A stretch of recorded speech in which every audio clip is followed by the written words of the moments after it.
Imagine if you could go to work, but when the day started, you had no memory or recollection of actually being there. This is a concept I'm sure many people have thought about at least once in their life. Mostly people who hate their jobs, which is increasingly common nowadays. It's just a very natural thought. However, there's a show that is currently airing right now that not only seeks to answer the question of what a world like that would look like, but the kind of horrors the twisted powers of society could bring. I'd argue this show is the best show that is currently airing. This is Severance. This show seriously came out of nowhere. Being an Apple TV Plus show, I didn't think much of it. I mean, I didn't have Apple TV, and I'm sure barely anyone did at the time. This show completely changed that though. The chatter grew almost instantly. Who are you? Just hearing Adam Scott's character say these lines is so eerie and unsettling. It doesn't help that the first character we are introduced to acts like she has no idea what's going on and is terrified out of her mind. Since season 2 has started coming out weekly, I decided to take a look back at season 1, recount some of the small hidden details pointing to some insane theories, and why it's possibly the best TV show since Breaking Bad. As I pointed out in the beginning, the show begins with a perfect amount of intrigue. Following the strange first scene, we see Adam Scott's character, Mark S. We hear no music. All we do is see him crying. From the jump, we don't know at first what's going on with him, but it's an important stepping stone for the viewers to understand that this guy is truly broken. The cinematography is perfection from the get-go. Each shot conveys so much seemingly, without even trying. Almost every shot is symmetrical, keeping in with the show's theme of duality. I also have to mention the soundtrack. It's so ominous, it sounds almost irregular. The visuals of both season 1 and season 2's intro cinematic are also so well done. But then as soon as Mark goes into work and his innie takes over, the show's tone completely shifts. Mark is no longer depressed. He's now smart, excited, and ready to go to work. The music is cheerful too. This scene alone completely conveys how the show goes. You have these really gloomy scenes that make you feel empty, but scenes that make you feel warm, albeit in an uncomfortable way. The hallways are so narrow that you feel claustrophobic. I'd argue this is made worse when you take a look at the office where they work. It's a small work area that has so much open and negative space around them, further conveying that uneasy feeling. Soon after, the show starts to place more and more questions for the viewer. We see the map that Petey made. This map alone has so many weird doodles and ideas that have spawned a myriad of theories, which I'll get to later on in the video. All to have us question, what is Lumen truly? And what on earth are they actually cooking? These questions are enough to get viewers to start watching. But there's one plot point I have to touch on, which is what I believe makes viewers stay until the very end. There are several reasons why people decide to sever and work at Lumen. Some just want work, others like the pay, but Mark S has a different philosophy. You see, his wife died in a car accident, and he believes that it'd be easier to cope with her loss if he was able to take off 8 hours of his life almost every day. For me personally, Mark's twisted and unhealthy response to his grief is what got me so hooked. In any piece of fiction, whenever a main character's loved one has seemingly passed away, there's one thing they need to get right. In one way or another, the viewer needs to care about them. Since the show had already excelled in introducing us to the main characters, I was fully convinced that Mark's wife wasn't dead. There was something fishy here, given that we hadn't seen her, and like any show that has great writers, I was completely tunnel visioned. When the main reveal in episode 7 happened, I couldn't believe it. It was like all the jigsaw pieces matched in my head. Inside Lumen, we're introduced to the main characters that are Mark's co-workers, Irving, Dylan, Helly, their bosses, Miss Cobel and Mr. Milchek, but there's also the wellness counselor, Miss Casey. From the get-go, there's something completely off about her. Deachin Lackman's performance is almost hypnotic. I immediately got some Get Out vibes from her, but you're gonna quickly dismiss her because of the myriad amount of plot lines going on. So when the twist is revealed that Miss Casey is Gemma, Mark's wife, it hits you like a truck. I actually felt scared. Lumen goes from, oh yeah, this is some weird culty company, let's just see what's going on, to what the is going on. I love the slow reveal too. When his wife's photo is broken, we hear a monologue of Mark talking about his wife, and it mirrors the way Miss Casey conducts her wellness session. That parallel is straight perfection. I'll discuss Mark more later on in the video. Let me know down below who your favorite characters are and why. Leave a like and subscribe while you're down there. Let's talk about the other characters. At first, Dylan seems like the stereotypical comic relief of the show, and while he has his comedic moments, he gets serious when he has to. He wants to know about his Audi's life and isn't afraid to rebel. Irving's story is also really interesting. His innie's a sweet guy who's trying his best to get work done when he's plagued with nightmares. He's also in love with Christopher Walken's character Bert, who retires from the job. It's depressing because in a way, retiring from Lumen essentially means the death of the innie, since the Audi will never go back to work. What's more mysterious is when we find out more about Irving's Audi. It turns out that the black paint that his innie has been having nightmares about is a result of his Audi painting the mysterious black hallway we see Miss Casey go into, the one that only goes down. We unfortunately don't know where it leads, and up to the time of this recording, still still don't know anything about it. But it's important to know that Irving's Audi is also trying to find out about Lumen's secrets. Helly R is the eyes through which we look at the show. She's just like us. We're scared, we have no idea what MDR and Lumen is, and we too want out. Her plot twist that she is actually an Eagan was still very well done, just not the best plot twist in the show. That still goes to Gemma being Miss Casey for me. Just when I was fully locked in, they had to end season 1 in one of the biggest cliffhangers I've seen in a long time. How do you actually end it like this? Overall, season 1 excelled in cinematography, intrigue, and amazing characters that got everyone excited for season 2. I hear a lot of people saying that it was slow for them, but I was immediately hooked. Maybe because I wasn't expecting much from a new show, but I think it's the best kind of slow a show can get. With all that being said, let's move on to talking about the second season. Honestly, with all the issues going on behind the scenes, I fully thought Severance season 2 wasn't gonna happen, but here we are. It opens up directly after season 1 ended, showing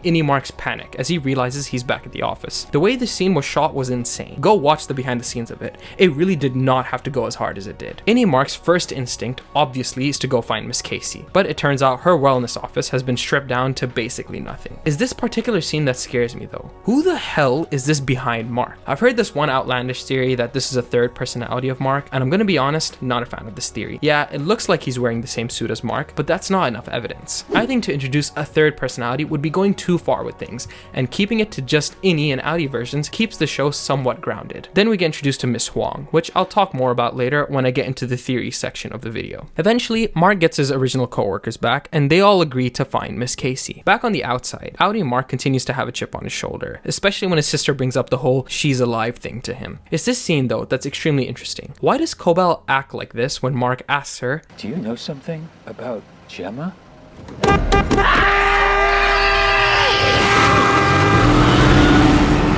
Is this merely anger, or is she kind of fed up? Anyways, the silence is enough to convince Mark that yeah, something's going on with his dead wife. Irving's plot is also really cool, as he's trying to find his way to the dark hallway that his Audi keeps painting. We find out in episode 3 that this dark hallway area is called the Exports Hall. Of course they called it some vague ass title. Dylan's whole plot is, for lack of a better term, sincerely up. We know in season 1 he wants to find out about his Audi's life, and with Milchek opening up the visitor room, Dylan meets his wife, and it's way too uncomfortable. It seems like Dylan doesn't like his Audi self, and it makes me wonder whether or not his wife starts to like his Innie self more, given that his Audi self is a bum apparently. To talk about Helly, let's just move on to the last section of the video. Here's almost every single theory for Severance season 2 so far. Almost. I'm saying almost because there's a billion theories. Let's talk about the most popular theory, which isn't even a theory at this point. Helly R isn't actually our Innie Helly. It's actually Helena Eagan acting like her. Given that she has power in Lumen, she could have figured out a way to deactivate her Severance chip, and seeing the way she observes how her Innie acts, it almost seems like she's jealous of her. Again, we don't know much about her Audi, but I get the vibe that she's somewhat lonely, so that's why she decides to take her place. The evidence here is basically every time she's on screen. Look at the way she hugs Mark. There's too much hesitation. If it was Helly, it would have been a few seconds since seeing Mark from where she previously was. There's also her lying to the group about her Audi's true identity. I don't see the benefit of this. It's not like they're gonna turn on her. It could just be Helena being extra cautious. Because of how much evidence there is, I'm strongly hoping that this is just a red herring. I think that there's another major plot twist incoming. I'm coming up with this theory as I write the script, and I'm pretty sure other people have speculated it too, but what if Helena Eagan reintegrated? That's why she hesitates when first hugging Mark, and why she's acting slightly off at Lumen. It's that mix of memories that is making her feel conflicted. Miss Cobel's true intentions. She's been acting weird since her introduction. Why does she have such an obsession over Mark's life? See, the scene where she observes Innie Mark's and Miss Casey's wellness session is so strange. It's clear she wants them to recognize each other, but they simply don't. In season 1, fans spotted the name Charlotte Cobel on this breathing tube. I think that's what it is. Charlotte is confirmed to be Harmony's mother. Perhaps she was a severed employee at Lumen, and given that Gemma is dead on the outside, maybe Harmony wants to resurrect her mother just like Gemma has been. I saw Miss Casey down there. You're having her watch Helly R. I am. May I ask why? The light of discovery shines truer upon a virgin meadow than a beaten path. I'm trying something new with Miss Casey.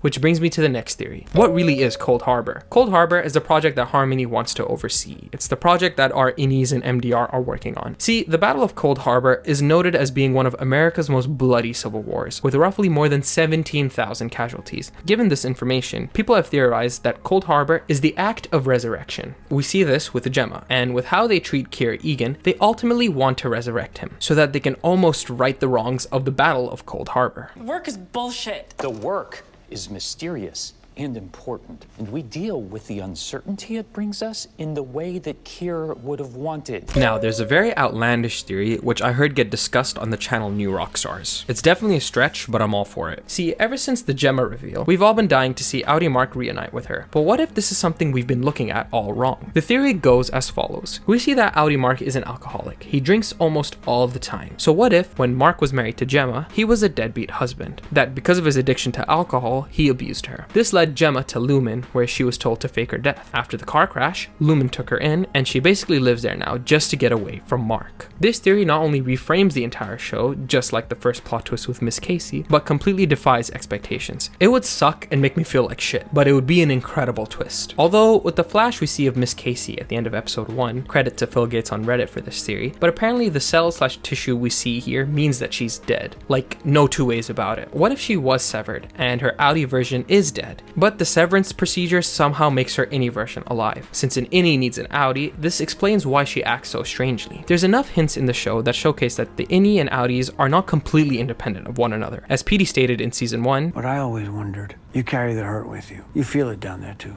You just don't know what it is. we see this in Mark and Miss Casey's wellness session. He makes the tree that Gemma crashed into. Miss Casey even says that she really liked spending her time observing them in MDR. Maybe Mark isn't just crying over the loss of his wife, but his grief is worse because he feels guilty for being a horrible husband. You brought him into this world without his permission, based on your own desire for emotional convenience. I'm not a bad person. I like to think that the innies is each character's true personality. Dylan isn't a total bum. Irving is caring and soft despite as Audi being a war veteran. Helena Eagan, despite coming off as cold and heartless, her innie shows that perhaps she has guilt for what Lumen is doing and is anxious deep inside. If this Mark theory were to be true, I'm not saying Mark was a total asshole all the time, but only that he became an alcoholic addict that started to become aggressive towards his wife. His true personality is what innie Mark is, someone who cares about his loved ones and is compassionate. This theory ties into the main theme of the show that continues to ask, Who are you? This theory is very far-fetched, I'll admit, given that we must have heard something from Devon about how much of an asshole he was. But no, she doesn't say much that borders this idea. Adding on to that theory, let's talk about who Miss Huang is. For one, super creepy that Lumen is now hiring minors, but this was hinted at in season 1 with the protesters. One theory is that she is Miss Casey, but she has taken some de-aging serum of some sort. She also acts just as strange as Miss Casey does. It's a cool theory, but there's another more insane one. What if she is Miss Casey's daughter? It was stated that Mark and Gemma had been having fertility issues, so what if Gemma came to Lumen, had some experiments done on her, and she was able to give birth? Perhaps there was another side effect, which causes her daughter to grow unnaturally fast. Just look at the way Mark stares at her during the group session. For a brief moment, we see a flash of the image of their wedding. Maybe seeing Miss Huang's face is the reason he sees that image. He's actually seeing his wife in her. It had been enough time since he exited the elevator, so it's not a case of him just remembering something that just happened. I like to believe that seeing Miss Huang is what caused that brief flash. I recognize though that it's a huge stretch, but a theory I like. The exports hall, which I still like to call the Hellevator, and the goats, which we still don't know enough about. Yes, we saw the mammalian's nurturable department, but it didn't explain much. Given the way they look, maybe they live here, or unlike MDR, they have much longer shifts. Maybe they bred goats just to keep them alive, I don't know. We better find out more about the Hellevator, because other than it being an allegory for hell, an elevator that only goes down, I have no idea what it could be. Maybe it's where the Severance chips are produced, where all the dirty work is. Maybe it's a place where specific innies who are brain dead on the outside need to go in order to replenish. I truly have no idea. Some other quick theories include how the board is actually the past CEOs of Lumen. That somehow there's some form of cloning or again resurrection going on. I don't think it's cloning, and I hope it isn't. Just not a fan of that kind of plotline. I think Natalie Kalin, the creepy/annoying board liaison, has a lot more to her. Look at the way she looks at Mr. Milchek. Again, it has a lot of Get Out vibes for sure. She seems scared. We also need to find out more about the map that Petey made. I think slowly but surely we're gonna find out more about that scary looking mind plastered at the top, as well as the coil of doom. I'm a sucker for creepy doodles, which is why I loved Gravity Falls so much. It gives me that same creepy and cryptic vibe. Also, the scene that shows that Bert had been following Irving's Audi was so weird to me. It made me think that perhaps all workers who retire somehow reintegrate, or maybe secretly Bert decided to reintegrate inebriate himself, I don't know. Overall, Severance is one of those shows I can't get enough of. It's so rich in deep lore that has people making theories every week. I'm happy that they didn't drag out Mark's whole conflict of Innie versus Audi. I initially thought that Audi and Innie Mark would meet sometime either at the end of the show or at the end of the season, maybe showing a mirror scene where they're talking to each other. But no, the fact that it's happening this early is fucking insane. It's clear that the writers are aware of the many theories we're making, given just how much characters also state some theories we've had. I have full faith that this show sticks the landing. I just hope the show doesn't go on for 6 seasons or something. They need to find the right comfort spot to end it, with all loose ends tied up. Somewhat. It's insane to me that a show with a main cast of 4 actors has almost double the amount of characters. I just can't wait to see how season 2 ends. Are you guys excited for more season 2 episodes? Leave a comment any more theories or ideas you have. I can't get enough of reading them. Please leave a like and subscribe for more content like this. Who are you?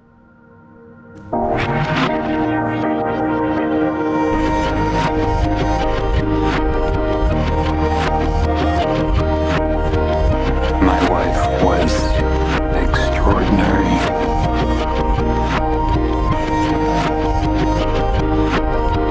Wife liked other people's dogs. My wife liked cardigans. Looked ridiculous.